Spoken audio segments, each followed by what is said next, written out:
నంద్యాల జిల్లాలోని అవుకు రిజర్వాయర్ ప్రమాదంలో ఉంది. ఆనకట్ట 4 అడుగులు కుంగింది. కట్టపై నుంచి వరద నీరు ప్రవహిస్తోంది. స్థానికులు భయాందోళనలో ఉన్నారు. రిజర్వాయర్ నీటి సామర్థ్యం 3.5 టీఎంసీలుగా ఉంది. గతంలోనూ కుంగిన అవుకు రిజర్వాయర్ ఇప్పుడు మళ్లీ కుంగింది. ఆ సమయంలో తూతూ మంత్రంగా పనులు చేశారని విమర్శలు వచ్చాయి. అధికారుల తీరుపై స్థానికులు ఆగ్రహం వ్యక్తం చేస్తున్నారు. రైట్, ఏదైతే అవుకు రిజర్వాయర్ ప్రజెంట్ ప్రమాదంలో ఉన్నట్టుగా తెలుస్తుంది. గతంలో ఒకసారి కుంగినప్పటికీ కూడా అక్కడ అధికారులు సరైన చర్యలు తీసుకోలేనంత కారణంగానే ఇప్పుడు మళ్ళీ ఇటువంటి ప్రమాదాలు ఉన్నట్టుగా తెలుస్తుంది. పూర్తి అప్డేట్స్ మా ప్రతినిధి కిషోర్ ద్వారా తెలుసుకుందాం. కిషోర్,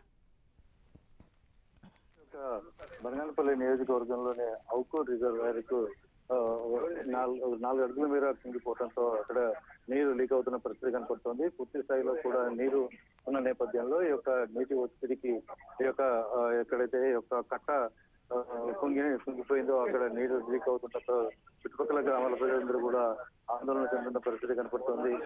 ఇదే సేమ్ ప్రదేశంలో గతంలో కూడా అంటే కొన్ని నెలల ముందర ఇలాగే కుంగిపోవడం, చుట్టూ ఉన్నటువంటి బండ్ కుంగిపోయి పడిపోవడంతో అప్పటికప్పుడు హఠావుటిన మరమ్మతు పనులు చేపట్టినటువంటి అధికారులు శాశ్వతంగా దానిని కట్టడి చేసే ప్రయత్నం పూర్తి స్థాయిలో చేయలేదన్న విమర్శలు అయితే వినిపిస్తున్నాయి.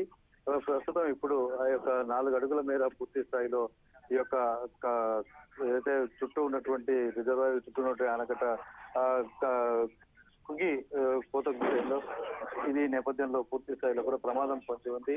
చుట్టుపక్కల గ్రామాలకు ఈ యొక్క అవుకు రిజర్వాయర్ ఎంతో ఉపయోగకరంగా ఉంటుంది. ఇటు తాగునీటి అవసరాలు దాని మీద ఆధారపడి ఉంటాయి. అలాంటిది జలవనరుల శాఖ అధికారులు చేపట్టినటువంటి దానిమంటారంటే బాధ్యత రాహిత్యంగా వ్యవహరిస్తున్న నేపథ్యంలో ఈ యొక్క మొత్తం కూడా బండ్ ప్రమాదంలో పడే పరిస్థితి ఏర్పడింది. మొత్తం రిజర్వాయర్ కే ప్రమాదం ఏర్పడుతుందన్న ఒక ప్రమాదం ఉన్న నేపథ్యంలో దీని మీద తక్షణమే చర్యలు తీసుకోవాలని ప్రజలు డిమాండ్ చేస్తున్న పరిస్థితి అక్కడ ఉంది. Right Kishore, thanks for the update.